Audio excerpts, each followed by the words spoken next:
Grandes genios e inventos de la humanidad.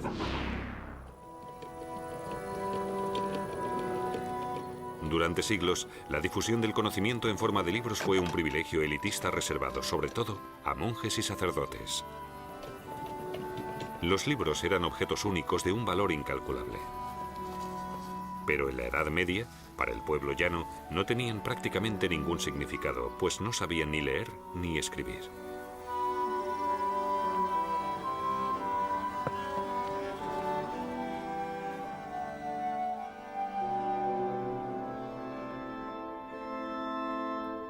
En la Edad Media, los libros se confeccionaban a mano en los monasterios. A menudo, los monjes tardaban años en terminar sus artísticas copias.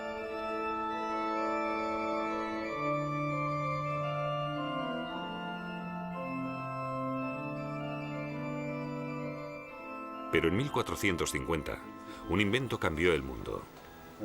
El método de impresión del alemán Johannes Gutenberg posibilitó que los libros se fabricaran en un número muy elevado y a un precio relativamente asequible. Sentó así las bases técnicas para los cambios intelectuales, políticos y religiosos de los siglos posteriores. Johannes Gutenberg y la imprenta.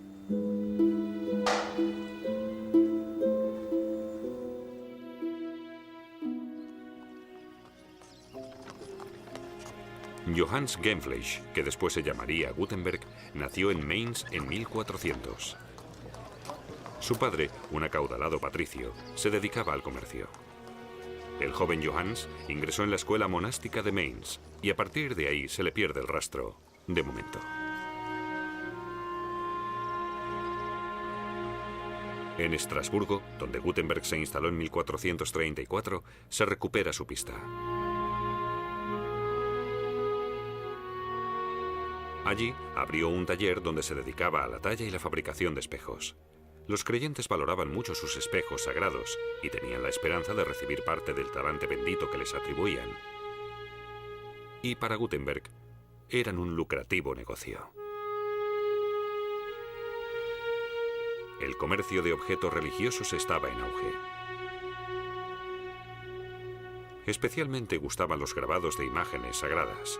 La técnica del grabado es uno de los métodos de impresión más antiguos. A principios de la Edad Media llegó a Europa. Aquí sirvió sobre todo para la divulgación de imágenes y textos.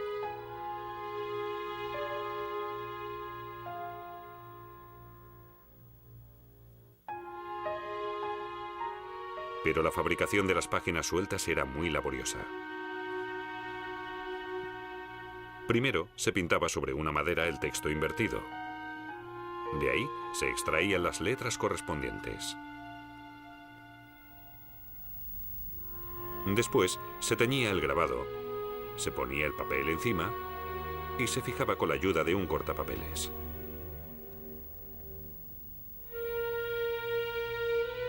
A principios del siglo XV aumentó el número de las páginas sueltas elaborados de esta forma en el mercado. Después empezaron a integrarse en los denominados libros xilográficos. Con la venta de estos libros, la producción de textos escritos a mano ganó importancia. Los monasterios no tardaron en convertirse en centros de escritura laica.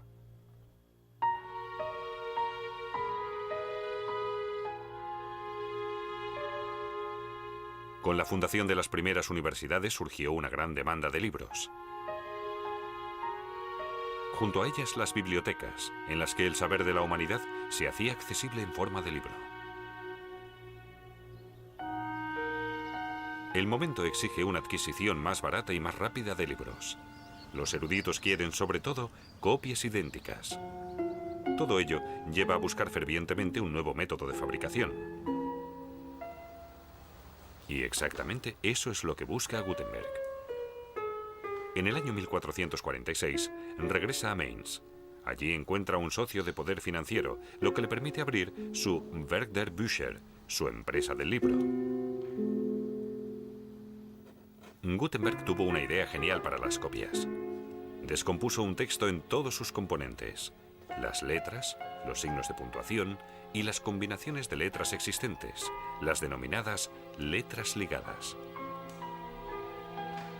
Todos ellos se usarían como tipos independientes para la impresión de palabras, líneas y páginas. Los tipos serían caracteres reutilizables.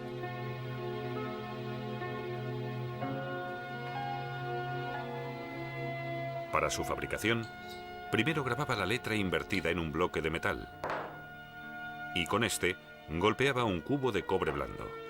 Así conseguía una silueta hueca de la letra.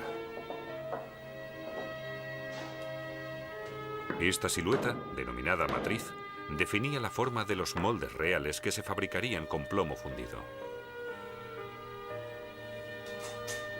Para poder fabricar con rapidez todos los tipos necesarios, Gutenberg creó otro invento importantísimo: el instrumento de molde manual.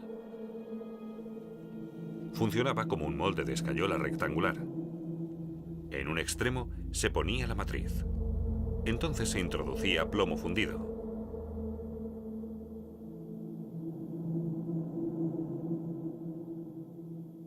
Cuando se abría el instrumento, el tipo de plomo fundido ya estaba listo.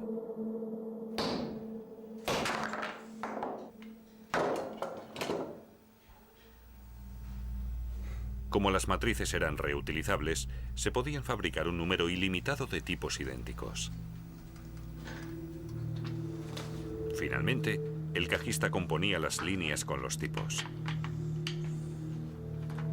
En la galera, las líneas y columnas podían colocarse al gusto. Ya estaba listo el espejo de frases, llamado así en alemán por la composición invertida de las letras. El área de impresión se teñía con tinta de imprenta. Gutenberg la creó mezclando hollín, barniz y albúmina. La impresión ya podía comenzar. Para ello, Gutenberg creó una prensa especial basándose en el principio de las utilizadas por los vinicultores.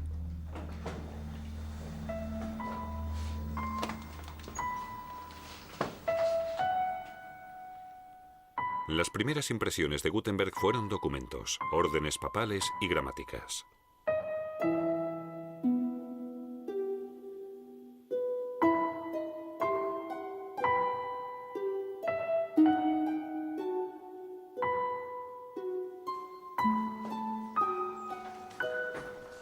Pero pronto se aventuró en un inmenso proyecto: la Biblia Latina.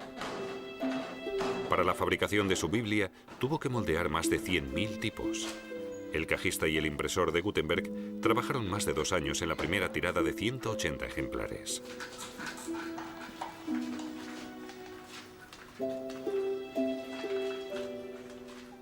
El texto se imprimió en letra gótica, inspirada en la escritura a mano.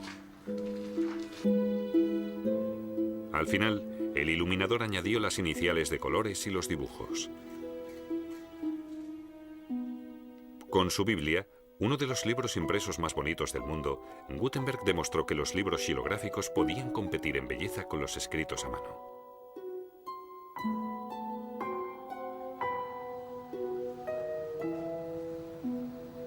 La tirada se agotó enseguida, y los contemporáneos de Gutenberg quedaron impresionados. Por primera vez, había tantos ejemplares disponibles de una obra. Y además todos ellos eran idénticos. La palabra escrita se unió en un objetivo.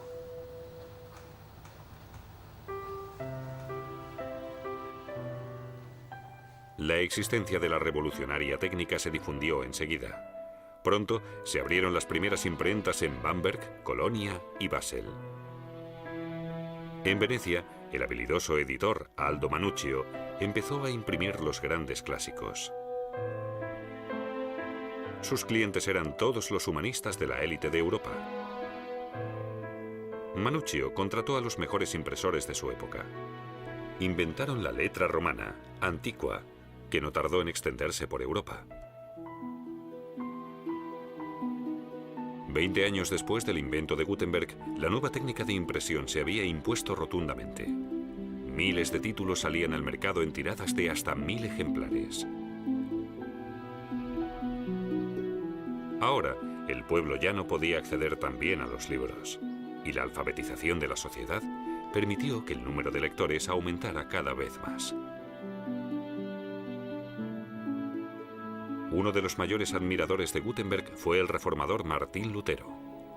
La existencia de la imprenta le sugirió a Lutero una osada idea. Ahora también el mundo laico podría leer la Biblia y distinguir entre la verdad manifiesta y la práctica adúltera de la Iglesia. Así que Lutero ordenó la impresión de 500.000 de ejemplares de su traducción al alemán de la Biblia, una tirada gigantesca para la época. Y para difundir sus enseñanzas evangélicas, ordenó que se repartieran 100.000 panfletos.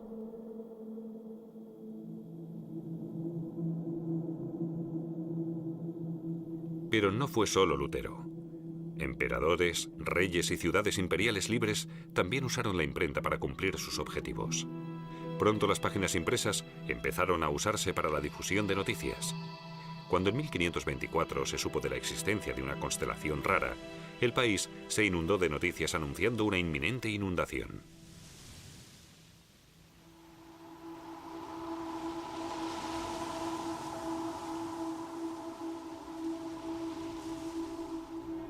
El primer diario nació en Leipzig en 1650.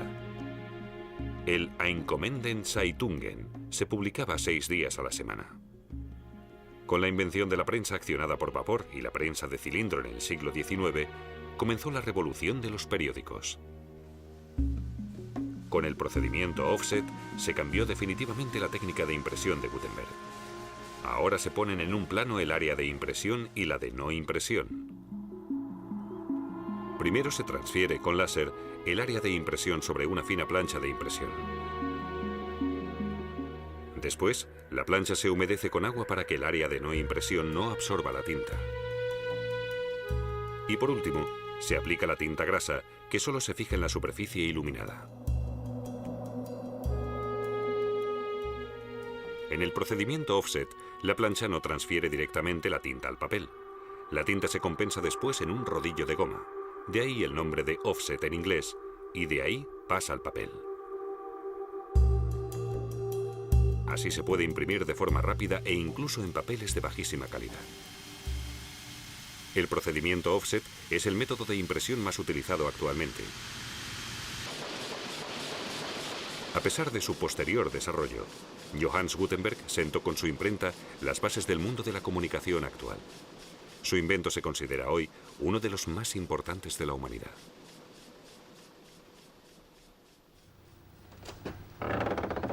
Pero Gutenberg no disfrutó tanto de él.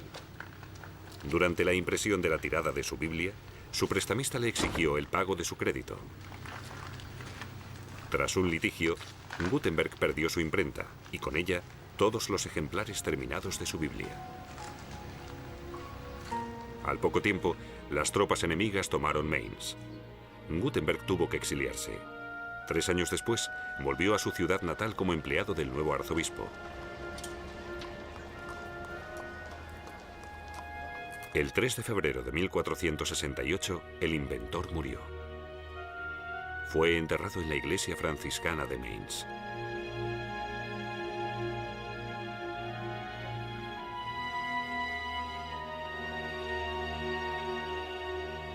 Con la creación de la imprenta, Johannes Gutenberg consiguió cambiar el mundo para siempre.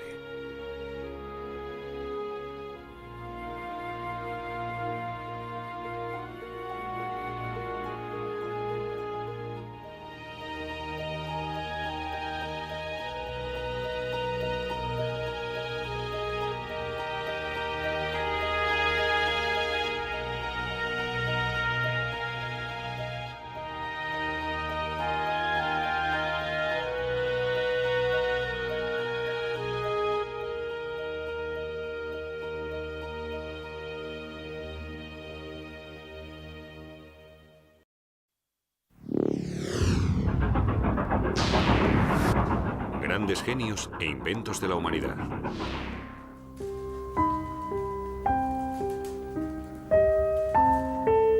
Durante mucho tiempo, los invidentes han tenido predeterminado su futuro profesional. Hasta el siglo XIX, solo podían dedicarse a la fabricación de cepillos y de cestas. Estaban completamente marginados del mundo de las letras y las ciencias. Para expresar sus pensamientos y conocimientos en papel, a los invidentes les faltaba lo esencial, un código que pudieran leer y escribir.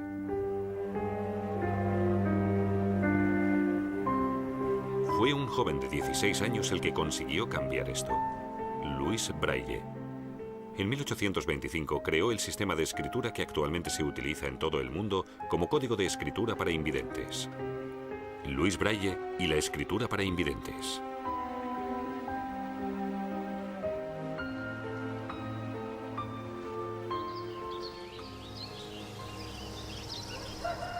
Louis Braille nació el 4 de enero de 1809 en Coupvray, cerca de París. Cuando tenía 3 años, se clavó un punzón en el ojo en el taller de armaduras de su padre. La herida se inflamó y la infección le pasó también al ojo sano. Louis fue perdiendo visión poco a poco. A los 5 años era ciego. A pesar de su minusvalía, pudo ir al colegio de su pueblo.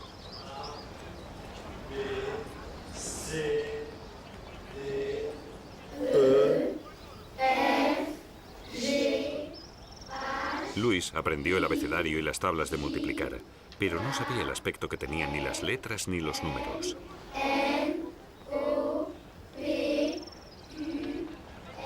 Su profesor se enteró de que en París había un colegio para niños ciegos y además era gratuito.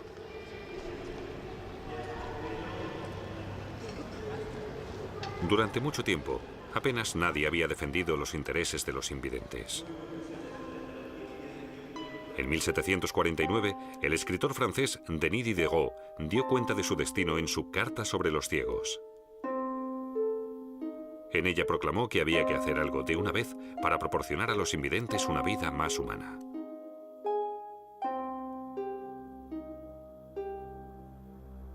El llamamiento de Diderot movilizó a toda Francia.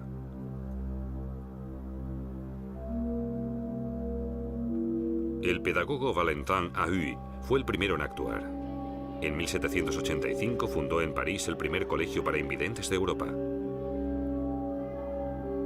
Ahuy también creó el primer sistema de escritura para invidentes. La escritura en relieve consistía en marcar grandes letras invertidas con una pluma de hierro sobre papel grueso. Esta escritura pueden leerla y escribirla personas que ven y personas invidentes. Cabe destacar de Ahuy que se negó a crear un código de escritura secreto exclusivo para ciegos por motivos pedagógicos.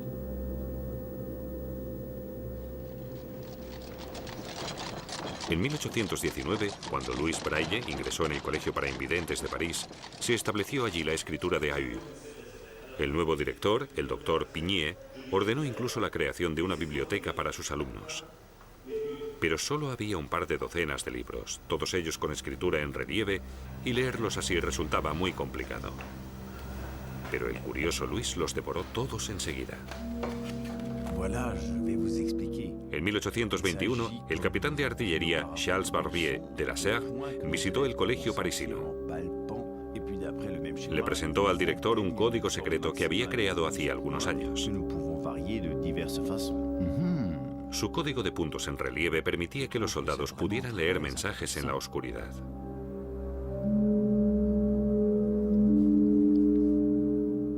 Barbier creó un sistema de coordenadas de 6 filas y 2 columnas.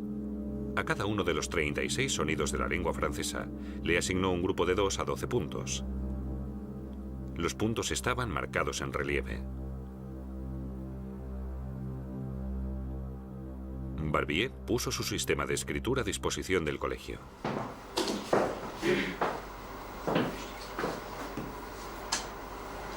Pero, aunque a él le resultara fácil distinguir con los ojos un grupo de hasta 12 puntos, a los alumnos les resultaba un poco más difícil hacerlo con las puntas de los dedos.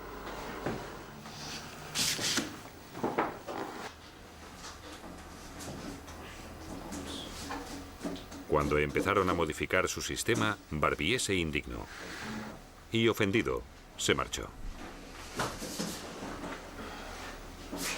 Louis se acordó entonces del dado especial que le había fabricado su padre hacía algunos años.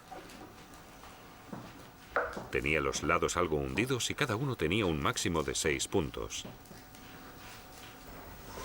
Louis identificaba enseguida ese pequeño número de puntos con las yemas de los dedos. Con ese recuerdo, se dedicó en cuerpo y alma a reinventar el sistema de escritura de Barbier. Después de 2 años lo terminó. El sistema de Braille se componía, como su dado, de un máximo de 6 puntos por matriz, para que pudieran reconocerse fácilmente con las yemas de los dedos. Los puntos se agrupaban en 2 columnas, con 3 filas cada una. Un sistema de variables que permitía numerosas combinaciones. Cada símbolo se formaba con una combinación distinta de puntos. Louis decidió representar las letras del alfabeto en lugar de los sonidos.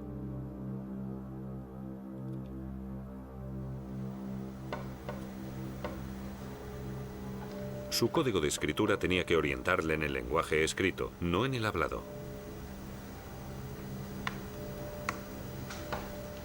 Con la utilización de puntos, Louis había creado un sistema muy fácil de memorizar. Para las letras desde la A a la J se usan solo los 4 puntos de arriba.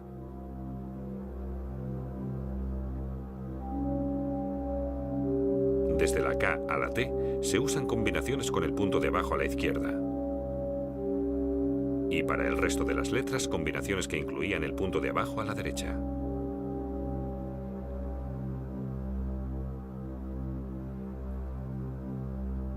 Louis representó las cifras del 0 al 9 con una matriz previa y las combinaciones de puntos correspondientes a las letras de la A a la J.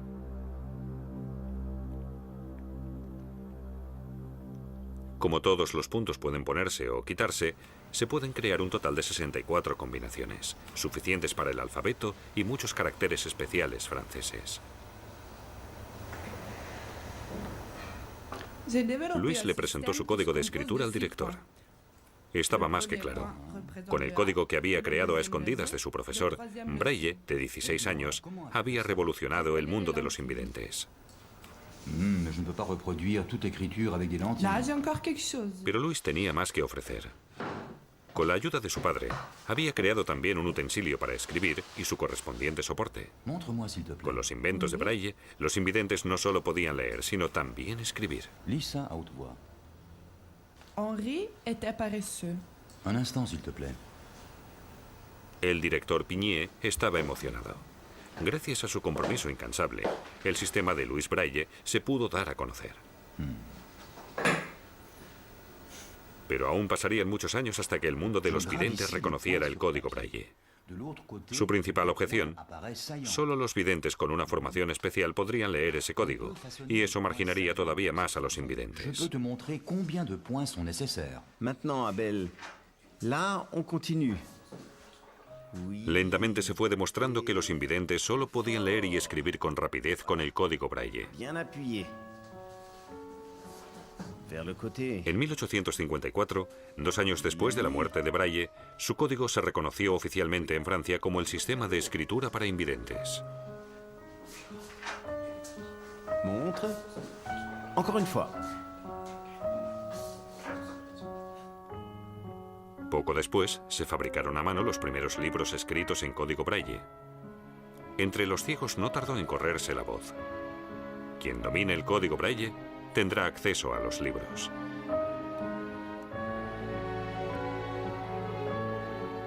En 1878, en un congreso en París, el código Braille se estableció como sistema internacional de escritura para invidentes. Un año después, se constituyó la Unión de Invidentes de Alemania. Se agregaron entonces al Braille, en lengua alemana, las matrices para la W que no está en el alfabeto francés, las vocales con diéresis A, O, U y la S doble.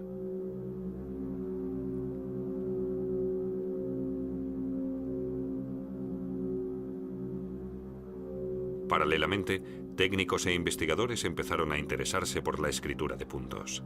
A finales del siglo XIX salieron al mercado las primeras máquinas de escribir Braille. En la misma época, el berlinés Oskar Piëch inventó una plancha mecanizada para la impresión en escritura Braille. Pero el tamaño de las matrices de puntos, que no podían reducirse para no impedir su reconocimiento, producía unos elevados costes de material. La solución llegó a mediados del siglo XX con la taquigrafía. Permitía reducir el tamaño de las matrices casi un 50%. Un ahorro considerable a pesar de que siguió sin poder reducirse el enorme volumen de las grandes obras. El bestseller, El Señor de los Anillos, es en braille una placentera lectura de 15 tomos. Para la publicación de un libro para invidentes, se escanea el texto y un software especial lo traduce al braille.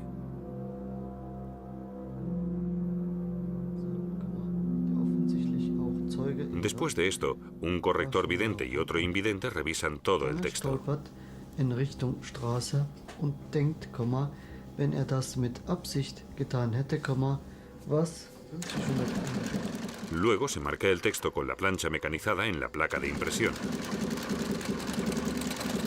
Finalmente, la placa pasa a la imprenta que marca las matrices sobre el papel.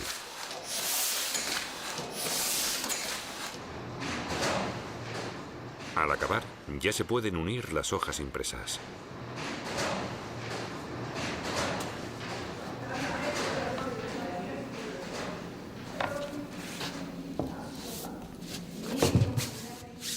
Überschriften und 115 Links. Link zum Inhalt. Die Überschrift Dossier Archiv. Überschrift elektrisiert das Netz. En la actualidad, los invidentes también pueden usar el braille en su ordenador. Con el teclado braille pueden escribir textos y con las líneas braille pueden leerlos. En las líneas braille hay 6 clavijas por cada celda que suben de acuerdo a las combinaciones de puntos. Al acabar la línea, se vuelven a bajar todas las clavijas. Hoy en día utilizan la escritura braille invidentes de todo el mundo en cientos de idiomas distintos.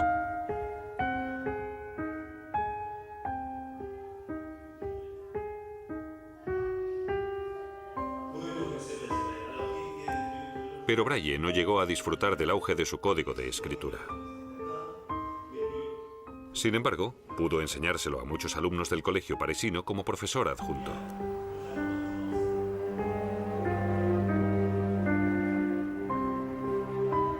Y puesto que tenía formación de organista, creó también su escritura de notas musicales.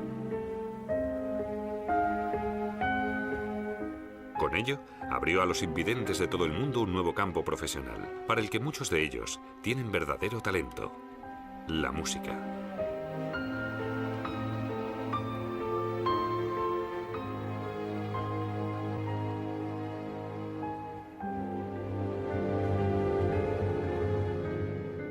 En 1852, Louis Braille murió en París a la edad de 43 años como consecuencia de una tuberculosis que arrastró durante años. Lo enterraron en su pueblo natal, Coupvray. En 1952, 100 años después, se trasladaron sus restos con grandes honores al Panteón de París, donde descansan ya para siempre.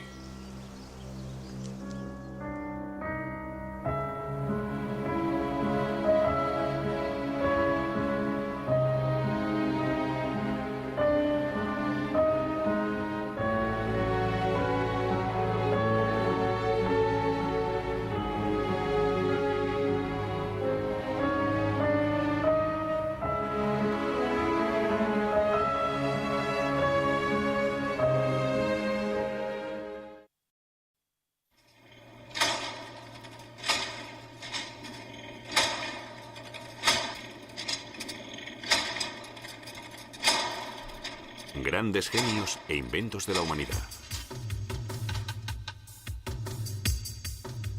Charles Babbage, Konrad Zuse y el ordenador.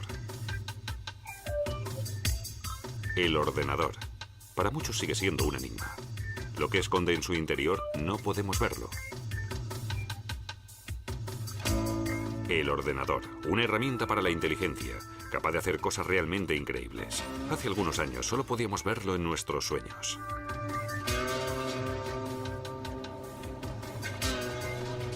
Con la ayuda de los ordenadores, las personas controlamos desde la Tierra el vuelo de las naves en el espacio.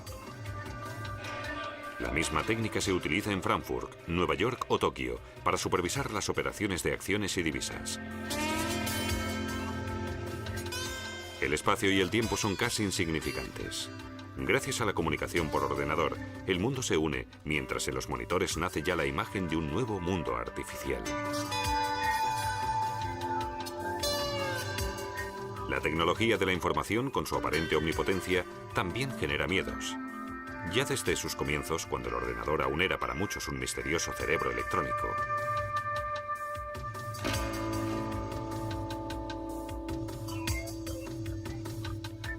Pero el hombre que inventó los ordenadores modernos no fue un mago, sino un auténtico genio. Konrad Zuse, ingeniero alemán, creó el primer ordenador controlado por programas.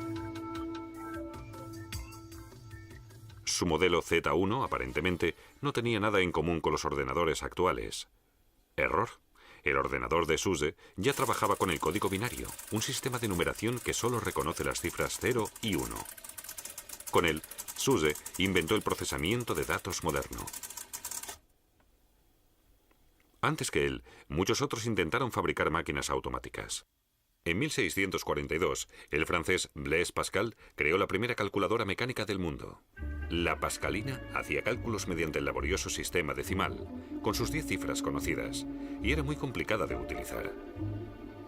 Solo servía para resolver sencillas sumas.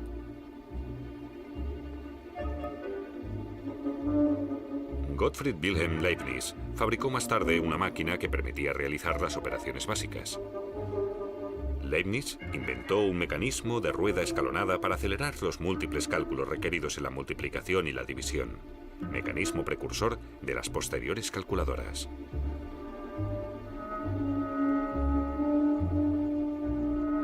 El siguiente avance en la técnica de cálculo tuvo muy poco que ver con los números. El francés Joseph-Marie Jacquard fabricó en 1804 un telar que se programaba con tarjetas perforadas. Cada una de estas tarjetas determinaba un movimiento de la denominada lanzadera del telar, y de esa forma se realizaba el patrón. El principio de las tarjetas perforadas lo usó el germanoamericano Hermann Hollerith en 1890 para la elaboración del censo en los Estados Unidos. Hollerith registró la información de la población en unas tarjetas perforadas que su nueva máquina podía leer automáticamente. Nunca se habían procesado tan rápido los millones de habitantes del censo. La noticia se extendió enseguida. A finales de siglo, la máquina de Hollerith facilitaba el trabajo en instituciones y oficinas de todo el mundo. En esa época, Charles Babbage ya llevaba mucho tiempo muerto. De todos los pensadores, fue él el que primero tuvo la visión del ordenador moderno. En 1822, Babbage creó su entonces incompleta máquina diferencial. Esta máquina debía resolver ecuaciones complejas. Miles de ruedas dentadas entrelazándose. Así se trasladaban las reglas matemáticas a la compleja mecánica. Pero la máquina diferencial nunca quedó acabada. Esta réplica de la incompleta está hoy en el Museo de Ciencia de Londres.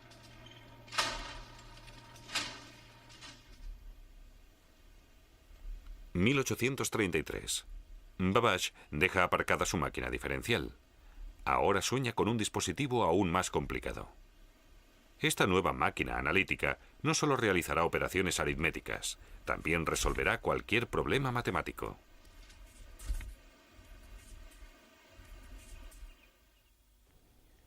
En Cambridge, el catedrático de matemáticas proyecta el primer ordenador con unidad aritmética y memoria.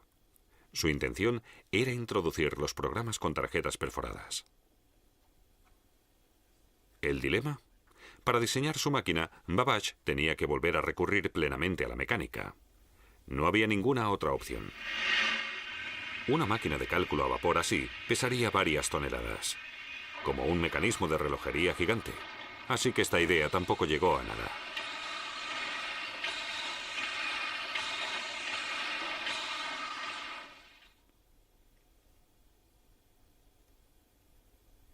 Con el sueño de la máquina analítica, el primer ordenador universal, Babbage se adelantó más de 100 años a su época. Hasta la llegada de la electrotécnica, no se hicieron los primeros avances hacia el ordenador que hoy tenemos.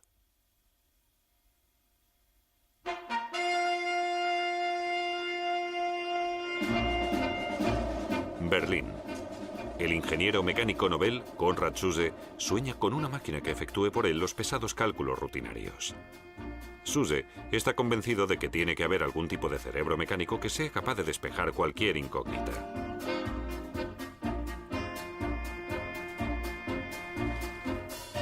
Zuse descubrió el relé electromecánico en la técnica de telecomunicaciones. Eso le llevó a la siguiente idea. El relé de telecomunicaciones podía ser el elemento principal en una calculadora que trabajara con código binario. Pues al igual que el código binario, el relé solo conoce dos estados, activado o desactivado, encendido o apagado.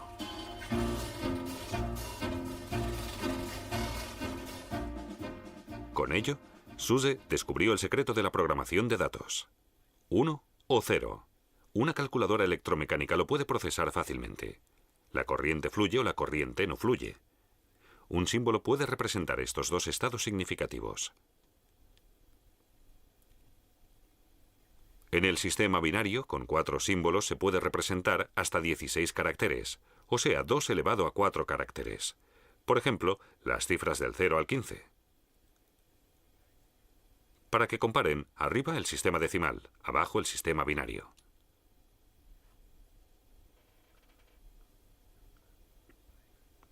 Con 8 símbolos habría 2 elevado a 8, es decir, 256 caracteres, con lo que también se pueden traducir al lenguaje binario las letras y los signos de puntuación. Con ello, se pueden realizar incluso operaciones lógicas. Las reglas para hacerlo las desarrolló el matemático británico George Boole a mediados del siglo XIX con su lógica proposicional, mucho antes de que existieran los ordenadores. Zuse no había oído hablar de George Boole, pero desarrolló unas reglas lógicas muy similares a las del álgebra booleana.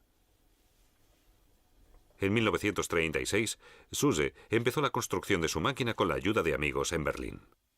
En un plazo de 24 meses, el Z1 se convirtió en un monstruo de más de 2 metros, el primer ordenador electromecánico programado del mundo.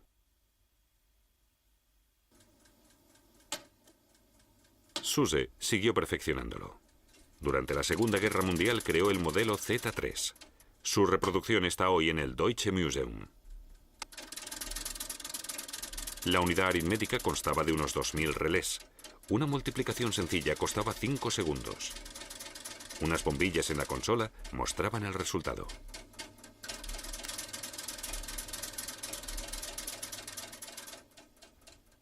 Su sucesor, el Z4, se utilizó para hacer cálculos aerodinámicos en el Instituto de Investigación Aeronáutica de Berlín. Los programas aritméticos se introducían mediante una cinta perforada. Pero el Z4 también se quedó en prototipo. Zuse nunca recibió ninguna ayuda estatal. El gobierno nacional socialista no conocía la importancia del ordenador. Por contra, en Estados Unidos, se impulsó el desarrollo del ordenador con grandes ayudas.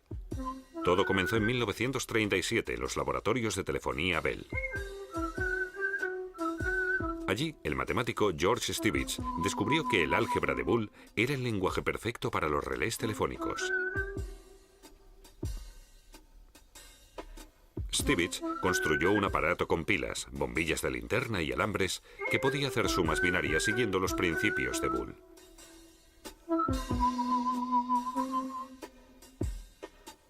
Así, Stibitz y Zuse siguieron caminos parecidos sin saber nada el uno del otro.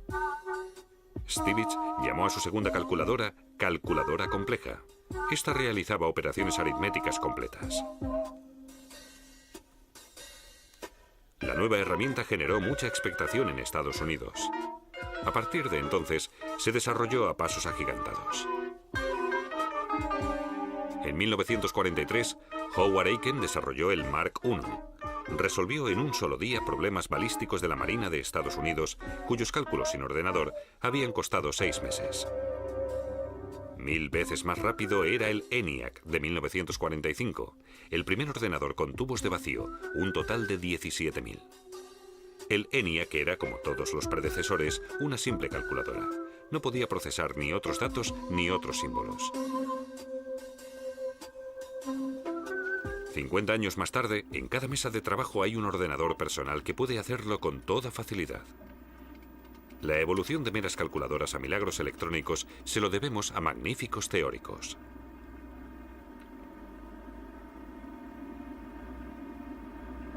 El inglés Alan Turing describió en 1936 una máquina capaz de resolver cualquier problema lógico imaginable.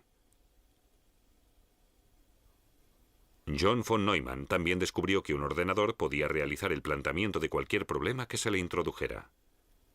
En 1945 describió los componentes que debía tener una máquina universal. Su principio sigue vigente en la actualidad. Un ordenador, según von Neumann, debe tener una unidad aritmética, una unidad de control para la coordinación de las funciones, una memoria, una unidad de entrada que transforma los datos que se le dan en símbolos legibles por la máquina, y una unidad de salida que decodifica los datos procesados.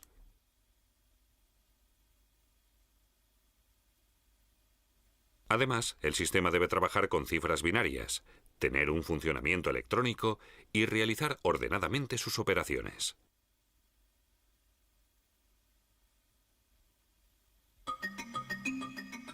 En la actualidad, las teorías de von Neumann y Turing son algo común. Hasta los niños saben que los ordenadores son mucho más que calculadoras rápidas. Desde los años 50 se han hecho avances increíbles en el procesamiento de datos. La mayoría de ellos gracias a la microelectrónica. Con los cables de vacío se consiguió en los años 50 la reducción de los componentes aritméticos y poco después se creó el transistor para el control de la corriente. Más tarde se crearon los circuitos integrados, que permitían comprimir muchos más componentes. Poco después se desarrollaron los denominados chips, pequeños discos de silicio. En los años 60 se podían comprimir 10 componentes en un chip. En 1970 ya cabían 1000. Actualmente se pueden llegar a comprimir 100 millones de transistores y otros componentes en 1 centímetro cuadrado.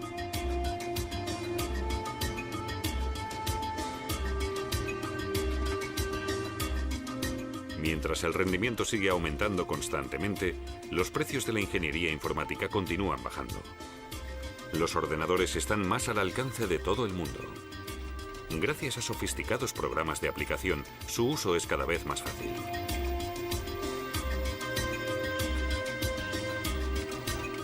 Ya nadie debe introducir complicadas órdenes mediante tarjetas perforadas como ocurría no hace tanto tiempo.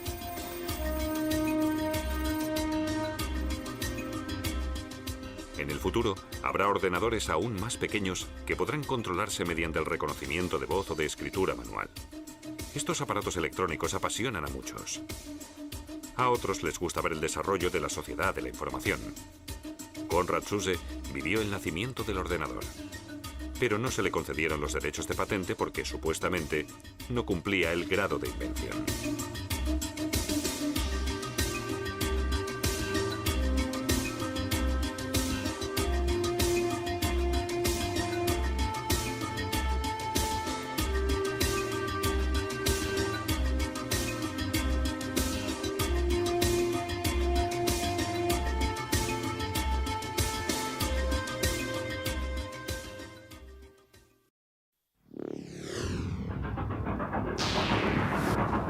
Grandes genios e inventos de la humanidad.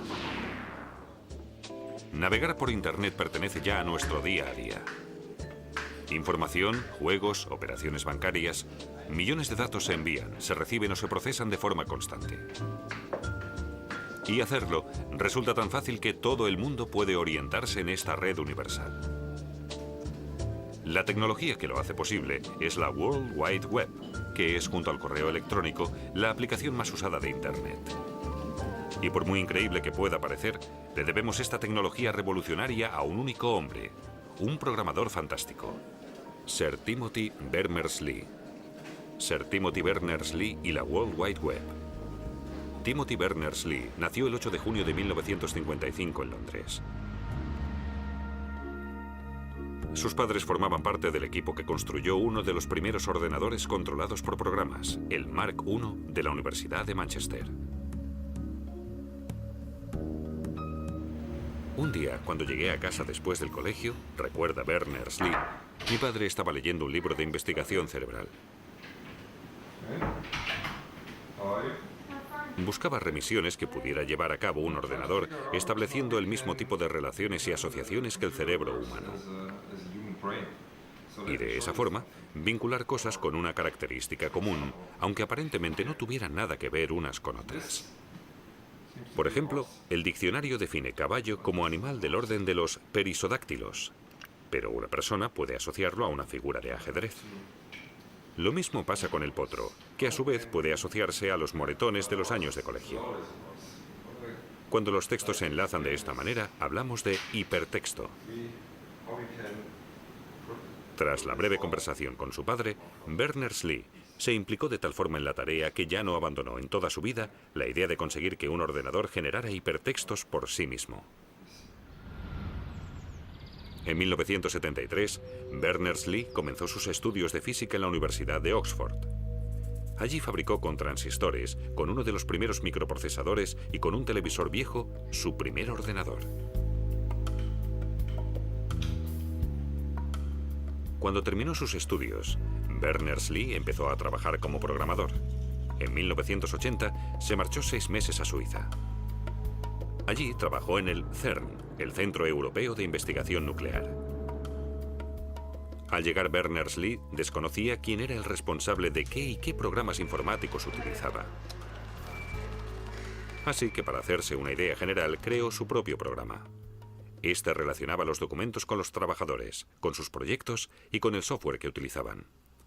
El programa examinaba si los documentos contenían palabras clave, y en ese caso, creaba enlaces en los puntos que éstas aparecían. En recuerdo del antiguo diccionario de su infancia, Berners-Lee le puso a su programa el nombre Inquire, verbo que en inglés significa informarse, investigar. No fue casualidad que el programa funcionara como un diccionario, con la remisión sí, en español ver, escrita al final de cada entrada. Los enlaces del Inquire llevaban a un listado de otros documentos con las mismas palabras clave. En inglés, los enlaces se llaman links, y como los enlaces del Inquire se basaban en el principio del hipertexto, se denominaron hiperlinks.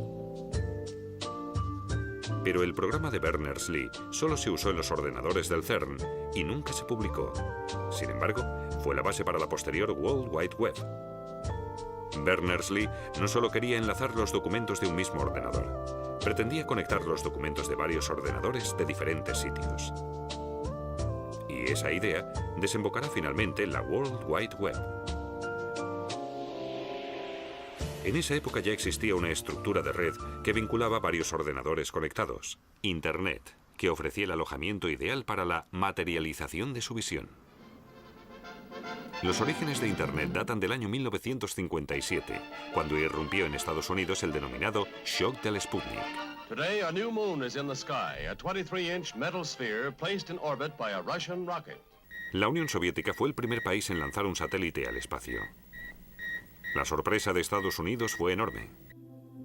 El gobierno estadounidense vio la necesidad de actuar. Ordenaron la aplicación de todos los conocimientos y la disposición plena de científicos de todo el mundo y sobre todo de militares para evitar más situaciones comprometidas. En 1958, el ministro de Defensa estadounidense, John F. Dulles, creó la ARPA, la Agencia de Proyectos de Investigación Avanzada para el Desarrollo de Nuevas Tecnologías de Comunicación. Paul Baran ordenó la creación de una red informática que, de acuerdo con las exigencias, funcionara aún cuando determinadas partes del sistema estuvieran inactivas. Baran vio enseguida que eso solo podía lograrse mediante una estructura descentralizada, pues en una centralizada solo existe un camino que va de A a B, con lo que si falla el nodo central, la información no puede llegar a su destino. Por el contrario, una estructura descentralizada permite desviar el envío por el punto C cuando el nodo central falla. Había nacido la idea de Internet. En 1969, mediante líneas de teléfono especiales, se cerró por primera vez una red informática entre 4 ordenadores situados en las universidades de Stanford, Utah, Los Ángeles y Santa Bárbara. La denominada ARPANET, la abuela del actual Internet.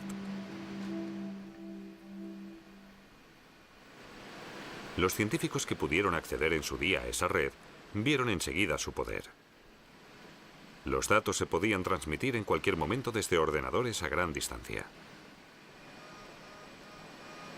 Hasta 1974, ARPANET creció hasta integrar más de 100 ordenadores, algunos incluso de fuera de Estados Unidos. Por primera vez surge el término Internet. A partir de 1983, esta pasó a ser su denominación oficial. Pero el problema de esta red era que la utilizaban muchos tipos diferentes de ordenador. El que trabajaba con un sistema necesitaba muchos conocimientos informáticos para poder obtener datos de otro sistema. Los ordenadores tenían diferentes sistemas operativos y no se entendían, igual que ocurre entre dos personas que hablan idiomas diferentes.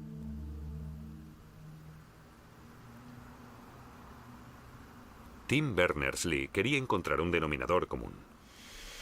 Todos los usuarios de la red deberían poder obtener todos los datos disponibles, sin importar el sistema en el que estuvieran grabados. En 1984, Berners-Lee renueva contrato en el CERN, esta vez en un puesto fijo. Debía crear un sistema de documentación que permitiera que todos los trabajadores del CERN a nivel mundial intercambiaran y gestionaran fácilmente los resultados de sus investigaciones. Para conseguirlo, Berners-Lee creó los otros dos componentes básicos de la World Wide Web y los denominó así: HTML y URL. HTML es la abreviación de Hypertext Markup Language y URL las siglas de Universal Resource Locator. HTML es un lenguaje que entienden todos los ordenadores y permite crear documentos de texto y también hiperlinks, es decir, remisiones. De la correcta visualización de un documento HTML en el ordenador se encarga un programa denominado Browser. El nombre proviene del verbo inglés to browse, que significa leer u ojear páginas. Y esa es la segunda función del browser. Ojea la red en busca de la información solicitada y después accede a ella. Para posibilitar este acceso, todos los documentos deben tener una dirección única en la que podamos encontrarlos. La Universal Resource Locator, o URL, creada por Berners-Lee. Una URL empieza por las letras www de World Wide Web.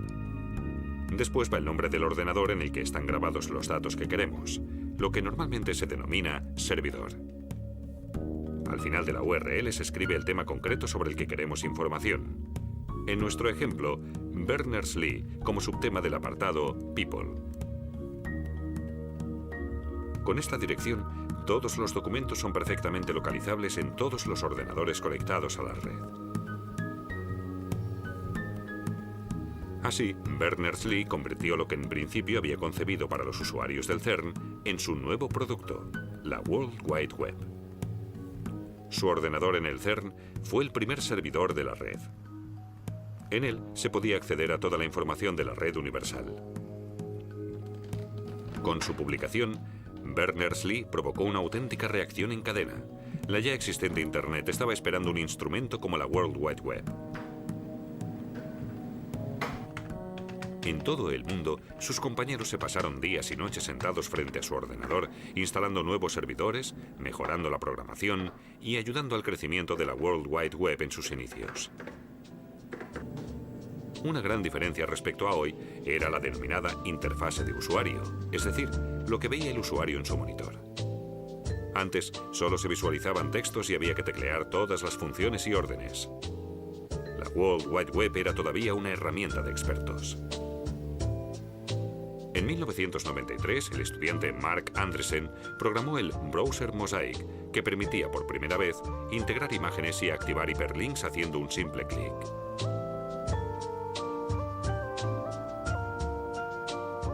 Un año después, su browser salió al mercado con el nombre de navegador. Su concepto orientado a la pantalla revolucionó la World Wide Web. A finales de 1994, el CERN se despide oficialmente del invento de la World Wide Web sin solicitar derechos de patente. La idea de una red pública no comercializada seguía siendo lo más importante para el instituto. En ese momento, empresas de software de todo el mundo empezaron a pelearse por la red, y 1994 fue el año en el que más negocio se hizo con la World Wide Web. Tim Berners-Lee no participó en este boom. Prefirió encargarse de los nuevos avances de la red universal en lugar de lanzarse a la arriesgada aventura de los negocios. Desde sus humildes orígenes a principios de los años 80, no ha dejado de trabajar en el desarrollo de la web. Desde 1994, el número de usuarios ha aumentado exponencialmente, de tal forma que en el año 2000 ya había 2.500 millones de páginas web. La tendencia sigue en aumento. La creciente oferta y el fácil acceso han cambiado notablemente nuestro concepto de la información. Si algo está en Internet, automáticamente se da por hecho que es cierto. Muchas veces erróneamente. Esta espectacular foto circuló mucho tiempo por la web, acompañada de la información de que estaba nominada a la mejor foto del año 2002. Pero se descubrió que era falsa. Se supo que era un fotomontaje y que tampoco estaba nominada. Esas informaciones falsas en la red universal se han denominado hoax, que en inglés significa engaño. Pero junto a estas mentiras ingeniosas, en la web también circulan mensajes falsos que pueden tener consecuencias graves. En algunos, por ejemplo, se solicita a los usuarios desde una página falsa que faciliten todos sus datos bancarios. La producción justo a tiempo, que gestiona todos los materiales mediante camiones, sería inimaginable sin la World Wide Web, así como la globalización con todas sus consecuencias negativas. Como consecuencia de la red, también podría surgir una sociedad de dos clases.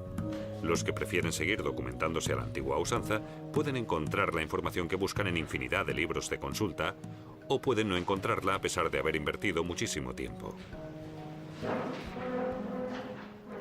Online, la búsqueda es más rápida. Solo la enciclopedia Wikipedia ya ofrecía a los 4 años de su creación más de 290.000 entradas permanentes y actualizadas, todas ellas con enlaces internos a otros temas relacionados desde la A hasta la Z.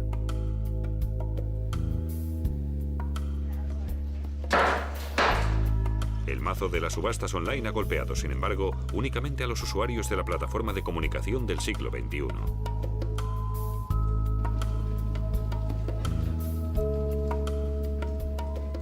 Su creador, Tim Berners-Lee, ha recibido premios estos últimos años.